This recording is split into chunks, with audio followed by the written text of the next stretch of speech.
नमस्कार, आप देख रहे हैं विराट 24 न्यूज। आपके साथ में आदर्श। केंद्रीय जेल रीवा में इन दिनों चुस्त दुरुस्त व्यवस्था है, लेकिन जिन कैदियों को मनमानी नहीं करने दिया जाता वह बाहर आकर फर्जी आरोप लगाते हैं। यह कहना है जेल प्रबंधन का। दरअसल हाल ही में त्योथर तहसील के रहने वाले अरुण गौतम उर्फ कमांडो 5 माह जेल में बंद थे। छूटने के बाद उन्होंने प्रेस कॉन्फ्रेंस कर मीडिया को बताया था कि जेल में कैदियों के ऊपर दबाव बनाकर परिजनों से पैसे मंगवाए जाते हैं। जो पैसे नहीं देता उन्हें प्रताड़ित किया जाता है, जो पैसे देता है उसे सभी सुविधाएं उपलब्ध कराई जाती हैं। साथ ही उन्होंने कुछ मोबाइल नंबर और पेमेंट किए गए खाते की जानकारी भी शेयर की थी, जिसके बाद जेल प्रबंधन में और प्रशासन के बीच हड़कंप मच गया। उक्त आरोपों का खंडन करते हुए जेल प्रबंधन ने कहा कि बंदी मनमानी करता था और बाहर निकलने पर देख लेने की जेल प्रशासन को धमकी भी दे चुका है। जेल से छूटकर आए अरुण गौतम के आरोपों में कितनी सच्चाई है और जेलर की सफाई कितनी सार्थक है, यह तो जांच का विषय है। उक्त मामले में न्यायालय को भी संज्ञान लेना चाहिए और अरुण गौतम उर्फ कमांडो के साथ अन्य छोटे बंदियों के द्वारा लगाए गए आरोप और जारी किए गए ऑडियो खाता नंबर की जांच करवानी चाहिए, जिससे दूध का दूध और पानी का पानी हो जाए। आइए आपको सुनाते हैं जेल प्रबंधन पर लगने वाले आरोप, फिर सुनेंगे जेलर की सफाई क्या कहना है उसका। मामला ये है कि मैं 26 महीने रीवा सेंट्रल जेल में था। 302-307 के केस में मुझे फर्जी फंसाया गया था। 26 महीने में काटने के बाद आज 1 महीने पूर्व रिहा हुआ हूँ। उस जेल ने मतलब हम तो ठीक, हमारे जैसे कई बंदी वहाँ आते जाते हैं। मैं तो बहुत दिन रहा हूँ, हमारे जैसे कई बंदी आते जाते जिनके द्वारा इतनी ज़्यादा प्रताड़ित की जाती है। डिप्टी जेलर प्रशांत सिंह चौहान, प्रशासनिक जेलर राघवेश अग्निहोत्री साहब और सतीश उपाध्याय सुप्रिटेंडेंट साहब, अधीक्षक साहब, इनके 3 सीओ हैं। राघवेश अग्निहोत्री जेलर साहब के कहते हैं रिश्ते में भतीजे लगता है। प्रदीप अग्निहोत्री, जिनका नाम है, आजीवन कारावास की सजा पड़ी है, जिनके द्वारा वसूली की जाती है। प्रशांत चौहान डिप्टी। किस प्रकार का आपको प्रताड़ना दिया जाता था? मानसिक प्रताड़ना, हर एक प्रकार से प्रताड़ित करते हैं। सिर्फ पैसों को लेकर, पैसा चाहिए। एक बाजार बना रखे हैं, मतलब पैसे कमाने के अड्डा रीवा सेंट्रल जेल को बना रखे हैं। तो पैसे जेल में कैसे जाते थे? पैसे जेल में फ़ोन पे द्वारा जाता था। फ़ोन पे नंबर रहता था, उस फ़ोन पे में पैसा जाता था। पूरा मेरे पास रिकॉर्ड है, हर एक प्रकार से। 2-3 नंबर थे जो पैसे जाया करते थे। कुछ सिपाहियों के भी नंबर है जिनके अकाउंट में पैसे जाया करते थे, उन सिपाहियों के भी नंबर हमारे पास है। प्रशांत चौहान डिप्टी जेलर जो है, उनका जो सीओ है सत्यम सिंह, उसके द्वारा पैसा मंगाया जाता था। जेल में जो 11 फ़ोन है टेलीफोन, उन फ़ोन में बंदियों की बात करवा कर जैसा फ़ोन इधर से बताया कि जी पैसे की मांग होती थी जी। पर कैदी कितने पैसों की मांग किया जाता था? अरे जिससे जितना मिल जाए, 50,000, 60,000, 10,000, 25,000, 5,000, कम से कम 10,000 रुपये, अधिक से अधिक 50,000, 60,000 रुपये। यहाँ तक की ज़रूरत पड़ती थी तो राघवेश अग्निहोत्री जेलर साहब के घर तक टीवी तक लोग लगवाए हैं। जिन बंदियों को मैं नाम जानता हूँ, अंदर से लगवाए हैं फ़ोन में बात करके टीवी के लिए। उनकी मेरे पास पूरी रिकॉर्डिंग है, कॉल रिकॉर्डिंग है, जिनके फ़ोन पे नंबर से गया था। और जो लड़का गया था लेके वहाँ, वो लड़का तक सामने आज हमारे पास है, जो आज बोलने के लिए तैयार है कि मतलब जेलर साहब के यहाँ मैंने टीवी लगवाई है, AC लगवाई, हर एक प्रकार से। मतलब इतनी ज़्यादा प्रताड़ना की जाती है, पूछिए ना। खाना तो इतना घटिया मिलता है। राघवेश अग्निहोत्री जब से जेलर आए हैं तब से इतना गंदा खाना मिलता है कि इसका कोई हिसाब ही नहीं। प्रशांत चौहान बंदियों को कोई बंदी समझता ही, लगता है कि सब बंदी वहाँ जानवर हैं, वही बस इंसान हैं। उनको अच्छे से बात करते नहीं, मतलब उटपटांग बात करते हैं। मैं मीडिया में बोल नहीं सकता सामने, कितनी गंदी गंदी बात बोलते हैं। फर्जी फंसता है, कोई किस प्रकार फंसता है, लेकिन उनको हर एक बंदे को एक समान तौला जाता है। कहते भेड़ बकरी शेर सब कहते एक तालाब का पानी पिएंगे, लेकिन ऐसा कुछ नहीं है। वहाँ सबको आदमी देख के आदमी के हिसाब से रखा जाता है। 3 नंबर सेल वार्ड है, जो वहाँ पैसे के लिए सिर्फ उस वार्ड में रखते हैं लोगों को, महीने का किराया लगता है। 4 नंबर वार्ड है, कैसीनो वार्ड है, वहाँ भी रुकने का महीने का किराया लगता है। जैसे वहाँ पे किराया कितना लगता है? ये 4 नंबर वार्ड का 2,000-3,000 रुपये एक बंदी से, 3 नंबर वार्ड का 5,000-6,000 रुपये एक बंदी से। यदि पैसे न दिया जाए तो? पैसा न दिया जाए तो तत्काल में वहाँ गोल मिला के 25 पट्टा प्रशांत सिंह चौहान डिप्टी जेलर द्वारा मरवाया जाता है। सत्यम सिंह मारने वाले हैं और उनके जो राइटर लोग हैं और जो गोल में कार्य करता है, उनके द्वारा मारपीट की जाती है। कम से कम 25 से 50 पट्टे। उसके बाद तत्काल में वार्ड ट्रांसफ़र, जगह छीन ली जाती है, सेंटर में सुलाया जाता है, वो भी खुड्डी के किनारे, मतलब वॉशरूम के किनारे, जिसे जेल में खुड्डी बोला जाता है। इतनी गंदी प्रताड़ना की जाती है कि पूछिए नहीं। अब मैं कैसे यहाँ व्यक्त करूँ, मैं कितने 26 महीने बाद आया हूँ, क्या क्या मानसिक प्रताड़ना जेल के आई है मैं ही जान रहा हूँ। खाने की कोई व्यवस्था नहीं, नाश्ते में उसमें दरिया नाम की रहती है, सिर्फ पानी रहता है। नाश्ता ही मत पूछिए। खाना वहाँ 3 रोटी और थोड़ा सा चावल दिया था, जिसमें बंदियों का पेट नहीं भरता। आप चैनल के माध्यम से क्या कहना चाह रहे हैं? मैं चैनल के माध्यम से, मुझे अगर न्याय नहीं मिलेगा तो मैं जेल डीजी संजय पांडे जी के पास, माननीय जेल मंत्री जी के पास जाऊंगा, कमिश्नर साहब के पास जाऊंगा, रीवा कलेक्टर साहब के पास ज्ञापन देने जाऊंगा। अगर मुझे न्याय नहीं मिलेगा, इतना ही नहीं, मैं माननीय जेल मंत्री साहब के पास सामने जाके आत्महत्या कर लूंगा। Hello hello hello. हाँ, युवराज सिंह जी बोल रहे हैं? जी कमांडो अरुण गौतम बोल रहा हूँ। जी बोलिए। आपके खाते में जब मेरे ऊपर निश्चय लगा था 7 सितंबर 2022 को, 2000 रुपए जो गया था वो किसके आदेश से गया था? मुझे याद नहीं है। वो याद रखिए, क्योंकि अभी मैं डीजी के पास जा रहा हूँ और अभी कल मैं मीडिया में अपना इंटरव्यू दिया हूँ। तो चूंकि मैं समाज सेवी हूँ और संघर्ष करते करते जेल गया हूँ और जेल में जाके इतना बड़ा भ्रष्टाचार में देख करके स्वयं आया हूँ, तो अभी बाहर तो इसका मुद्दा उठाना पड़ेगा। तो मेरे को ये बता दीजिए कि 2000 रुपए जो, चूंकि आपके मोबाइल में कॉन्फ्रेंसिंग कराया गया था जेल से ही, और फिर इसके बाद हमारे वाइफ के मोबाइल में सब रिकॉर्ड है, स्क्रीनशॉट भी है। हमारे अकाउंट से आपके उसमें पैसा गया है, इसका भी पूरा रिकॉर्ड। पहले 1 रुपये गया, फिर 1900 रुपये गया, ऐसा करके। तो आप हमको ये बताइए कि ये कौन मंगवाया था? अकाई आपका तो अभी पूरा ये रिकॉर्ड निकाला जा रहा है, तो इसमें बहुत सारे पैसे आए हैं, काफ़ी लेन देन हुआ है। और केंद्रीय जेल रीवा में वो बंदी सब कैद हैं, जिसका पैसा आया है वो सब केंद्रीय जेल रीवा में है। अभी उनके परिजनों से भी मेरी बात हो रही है, तो इसलिए आप ये बताइए कि किसके आदेश से पैसा जाता था। ठीक है सर, देख के बताता हूँ। वो देख करके मुझे पूरा बताइए और कॉपरेट करिए, सहयोग करिए, क्योंकि भ्रष्टाचार का लड़ाई मैं लड़ रहा हूँ। 5 महीना फालतू में जेल मैं काटा हूँ, तो मेरा तो ये काम ही है ना। तो आप बताइए मुझे सारा चीज, है ना। कहना चाहेंगे आप? जेल के अंदर की व्यवस्थाएं मैं भी बताना चाहता हूं कि केंद्रीय जेल रीवा का रहने का जो आपका हवालाती और कैदी हैं, उनका कैपेसिटी 716 का है और वहाँ पर रह रहे हैं 2500 बंदी। 2500 हवालाती और कैदी दोनों मिलाकर के 2500 लोग रह रहे हैं वहाँ पर। तो आप बताइए, मैंने तो सुना था और देखा भी था कि एक बिस्तर में 2 आदमी तो सो सकते हैं, अच्छी बात है, मैं भी देखा था। लेकिन एक बिस्तर में 4 आदमी सोते हैं केंद्रीय जेल रीवा में, मैंने देखा है।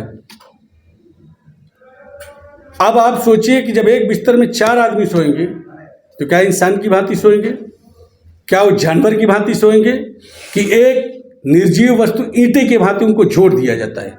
सच्चाई यही है कि उनको ईंटे की तरह ऐसे करके बिल्कुल एकदम लिटाते हैं, और यदि उसको रात को कहीं टॉयलेट जाना हुआ तो बेचारा टॉयलेट तक नहीं जा पाता। इसलिए नहीं जा पाता कि जब वो टॉयलेट करके वापस लौटेगा तो उसको जगह लेटने के लिए नहीं मिलेगी।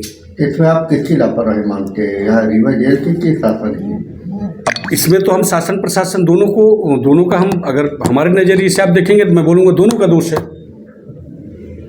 आप कोरोना काल की बात करते हैं कि कोरोना प्रोटोकॉल का पालन करिए। कोरोना प्रोटोकॉल का पालन सिर्फ क्या जो व्यक्ति बाहर रह रहे हैं उनके लिए है? क्या कोरोना केंद्रीय जेल रीवा के अंदर नहीं फैल रहा है? क्या कोरोना उपजेल तेउथर के अंदर नहीं फैल रहा है? क्या कोरोना उपजेल मऊगंज के अंदर नहीं फैल रहा है? जब 4 आदमी एक बिस्तर में सोएंगे, एक यानी जो नीचे का जमीन होगा, आपको यहाँ से जेल भेज दिया गया, वहाँ पर आप आमद लेते जा रहे हो और एक भूसे की भांति एक कमरा में बंद कर दिए। अब उनको जब लेटना हुआ तो बिल्कुल ईंटे की भांति जोड़ दिए गए। तो क्या कोरोना उसमें नहीं फैल रहा है? क्या जो सिपाही वहाँ पर आप बोलते हो कि कोरोना फैल रहा है तो जेल के अंदर फैल रहा है? तो मैं आपसे ये भी पूछना चाहता हूँ कि जो सिपाही ड्यूटी देता है, वो बंदियों के करीब होता है, वो बाहर आता है, तो जेल का कोरोना, जब जेल में कोरोना फैलेगा तो बाहर भी तो फैलेगा। आप कोरोना की बात किए तो कोरोना से बंदी की मौत हुई थी मथुरा साकेत की, क्या कोरोना से हुई थी? जो हमारे को जेल में बताया गया, जो वहाँ पर कैदी थे, उन्होंने बताया कि उसका पिटाई हुआ था और पिटाई के बाद कि अभी जो हमारी सरकार है, जो हमारे प्रधानमंत्री जी हैं, वो अभी बोलते हैं कि डिजिटल इंडिया है, हमारा हिंदुस्तान डिजिटल इंडिया है, डिजिटल इंडिया की बात करते हैं। जेल में जाने के बाद 3 महीने के बाद ही आपका टेलीफोन चालू होगा। तो 3 महीने के बाद टेलीफोन का ज़रूरत कहाँ पड़ता है। मान लीजिए कोई केरला का आकर के यहाँ पर बंद हो गया है, कोई पंजाब का बंद हो गया है, कोई यूपी का बंद हो गया है, तो उसको तो तत्काल व्यवस्था चाहिए टेलीफोन का, चूँकि अगले के परिजन को भी नहीं पता रहता और उस टाइम पर वकील करना होता है। क्या जेल में सभी गुनाहगार लोग ही जाते हैं? मैं आपको बताना चाहता हूँ कि 70% व्यक्ति निर्दोष जेल में बंद है। 70% व्यक्ति। झूठे मामले पुलिस यदि सही से इन्वेस्टिगेशन करे तो आज जो 2500 कैदी केंद्रीय जेल रीवा में कैद हैं, तो मैं बोलता हूँ 25 व्यक्ति भी नहीं होंगे। सही इन्वेस्टिगेशन उसका होना चाहिए, सही जांच होना चाहिए। मैं अपने ऊपर ही बता रहा हूँ कि अभी 4 मुकदमे तो ऐसे हैं जो मेरे ऊपर रास्ता लगने के बाद मुझे पता चला कि ये भी है। 107-16 का मुझे पता ही नहीं था कि 107-16 मुझे मेरे ऊपर कब लागू किए और वो मामला कब दर्ज किया, मुझे उसका नहीं पता था। तो यहाँ पर मैं कैदियों से बात करता था, हवालाती जो बेचारा दिनबंदी थे उनसे ही मैं बात करता था। वो सारा यही सब समस्या बताते थे कि ये सबसे बड़ा समस्या यही है कि कोई इन्वेस्टिगेशन नहीं हुआ और हमारे को उठा करके जेल में बंद कर दिया। चौहत्तर विधानसभा में आप जैसे सामाजिक कार्य कर रहे थे, 74 विधानसभा आपका नाम काफ़ी तेजी से उछल कर आया है। क्या आप मतलब राजनीति में भाग लेना चाहते हैं किसी पार्टी से या निर्दलीय? देखिए, मैं पहले ही आपको बता चुका हूँ कि राजनीति मेरा कोई मुद्दा नहीं है। मैं राजनीति पे बिल्कुल नहीं भाग लेना चाहता, राजनीति से बिल्कुल दूर रहना चाहता हूँ। लेकिन राजनीति करने वाले से मेरा अनुरोध है कि वो जो मैं सामाजिक कार्य करता हूँ उसमें मेरा सहयोग दे, मुझे अपनी ताकत दे। इस तरह से रास्ता लगा करके जेल के अंदर न डालें। चलिए, अगर आपको ऐसा भी है, आप हमको जेल के अंदर डालने से अगर आपको कहीं न कहीं अच्छा लग रहा है या तो आपको फ़ायदा हो रहा है तो आप डालिए, लेकिन जो सरकार का योजना है उसको जनता तक जरूर आप पहुंचाएं और जनता में वो लागू करें। मेरा लड़ाई किस चीज़ का रहता है, मेरा मांग क्या है कि जो माननीय मुख्यमंत्री महोदय शिवराज सिंह चौहान जी मामा जी बोलते हैं कि मैंने गरीबों को ये दे दिया, अनाज दे दिया, मैंने गरीबों को आवास दे दिया, तो वो दे ना। आप बोलते हो पीएम आवास मैं देता हूँ, मैं भी मानता हूँ पीएम आवास आप दे रहे हैं, लेकिन बोलते हैं कि गरीबों को देता हूँ, तो गरीबों के पास ज़मीन कहाँ है? अब पीएम आवास तो आप दे रहे हैं, उसके पास ज़मीन नहीं है तो बनवाएगा कैसे? फिर अगर आप ज़मीन दे रहे हैं तो ज़मीन का पट्टा क्यों नहीं दे रहे हैं? इसलिए कि आपको बुलडोजर लगा करके गिराने की आदत है। आप बुलडोजर लगा के उसको गिराना चाहते हो। आप जो है तो गरीबों को गुमराह कर रहे हो। हरिजन आदिवासियों को, जो गरीब किस्म के व्यक्ति हैं, उनको आप गुमराह कर रहे हैं। सरकार को मैं बोलना चाहता हूं कि गुमराह न करें।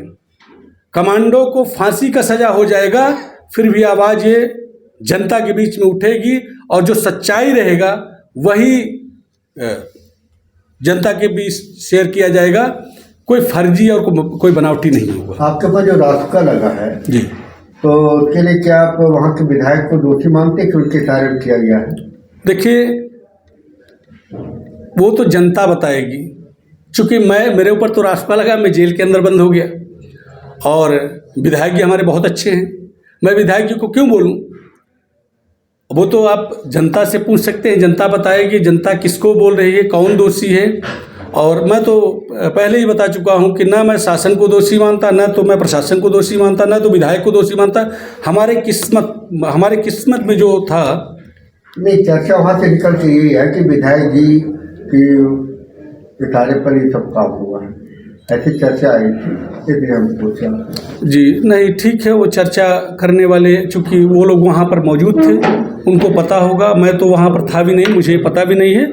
और रही बात, मैं तो अपने मुकद्दर को बोलता हूँ कि जो हमारे मुकद्दर में लिखा होगा वो हमारे साथ हुआ है और काम करने में कहीं कोई परिवर्तन नहीं होगा। स्टेशन जो भी सुविधाएं प्रोवाइड कराती है उसके तहत पूरी व्यवस्था को हम लोग चाक चौबंद और सुरक्षित बनाए हुए हैं। यहाँ से जो भी कोई अपराधी छूट के जाता है तो जेल के बारे में जो भी दुष्प्रचार कर रहा है तो पूर्णतः निराधार, असत्य और तथ्यहीन है। जेल में सभी व्यवस्थाएं सुचारू रूप से संचालित हैं। जेल में किसी भी तरह की कोई अव्यवस्था निर्मित नहीं है। हमारे जेल में प्रत्येक माह डिस्ट्रिक्ट कोर्ट से 4 बार विजिट होता है, वो जिला प्रशासन के अधिकारियों का विजिट होता है, जेल मुख्यालय के अधिकारियों का विजिट होता है, लगातार विजिट होता रहता है। किसी भी कैदी को किसी भी प्रकार की अगर कोई समस्या रहती है तो जेल में रहने के दौरान उनसे वरिष्ठ अधिकारी आते हैं, न्यायिक अधिकारी आते हैं, तो उनको अपनी समस्या बताना चाहिए। यहाँ से छूटने के बाद वो संस्था के बारे में अनैतिक बातें करता है, अनर्गल बातें करता है, जेल का दुष्प्रचार करता है, संस्था की छवि को धूमिल करने का प्रयास करता है, तो ये अत्यंत खेदजनक है। ऐसी किसी भी प्रकार की जेल में ना तो अव्यवस्था है और ना ही इस तरह का कोई किसी भी प्रकार का अमानवीय कृत्य किया जा रहा है। ये जो भी व्यक्ति अपराधी जेल से छूट के गए हैं, जेल की संस्था को बदनाम कर रहे हैं, ऐसे लोगों पर मैं पुलिस प्रशासन से निवेदन करता हूं कि इनके खिलाफ कार्रवाई की जाए।